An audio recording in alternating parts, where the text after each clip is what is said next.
আসসালামু আলাইকুম। আশা করছি আপনারা ভালো এবং সুস্থ আছেন।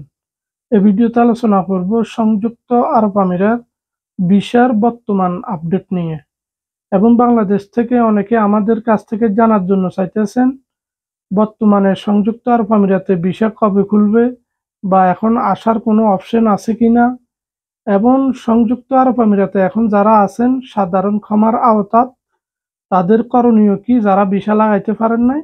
এই বিষয়গুলো নিয়ে ক্লিয়ার আলোচনা করব।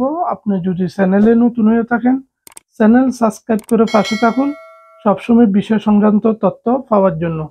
এবং দেশ বিদেশ থেকে যারা ভিডিওটা দেখতেছেন সবাইকে অসংখ্য ধন্যবাদ। ভিডিওটা অনেক গুরুত্বপূর্ণ হবে, শেয়ার করে অন্যজনকে দেখার সুযোগ করে দিবেন। মূল আলোচনা চলে যায়।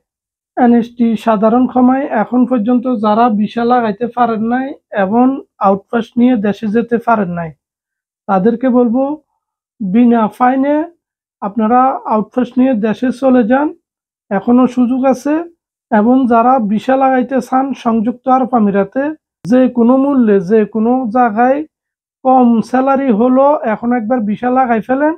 এই সুযোগ হাতছাড়া হলে কয়েক বছরের সুযোগটা পাবেন না, দ্বিতীয়তে টাইম আর বাড়ানো হবে না এবং প্রচুর চেক হবে।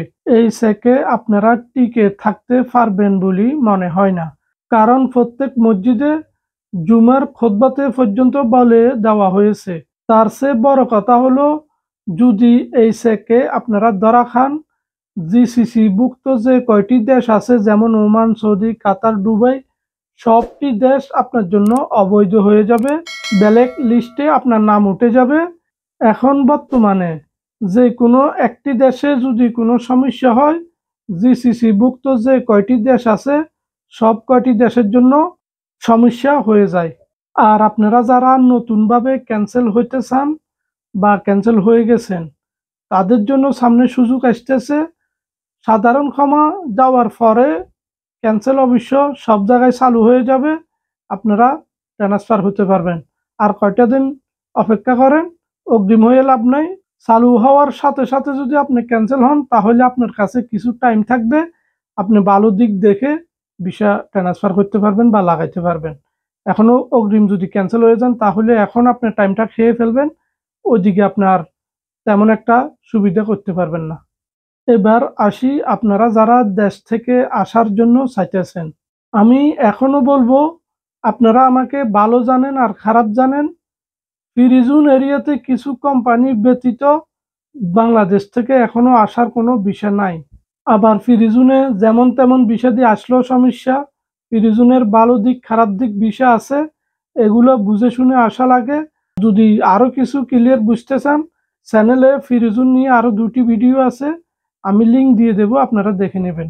অনেকে আপনাদেরকে ভিসা দেখায় বলে যে দুবাই ভিসা চালু, আসলে এই ভিসাগুলো ফ্রি জোনের ভিসা।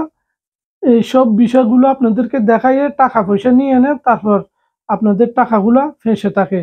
অনেকে আমাকে হোয়াটসঅ্যাপে কল দিয়ে বলে ভাইয়া আমি 6 মাস হয়েছে টাকা দিয়েছি এখনো ভিসা পাইতেছি না, ভিসা হবে কিনা। কেউ 1 বছর, কেউ 4 মাস। এতভাবে বলার পরও আপনারা টাকা পয়সা দিয়ে কেন ফেঁসে যান জানি না। তো আশা করি বিষয়গুলো আপনাদেরকে ক্লিয়ার করতে পেরেছি। যদি ভালো লাগে লাইক, কমেন্ট, সাবস্ক্রাইব করে দিন। সবাই ভালো থাকবেন, সবার জন্য দোয়া রইল।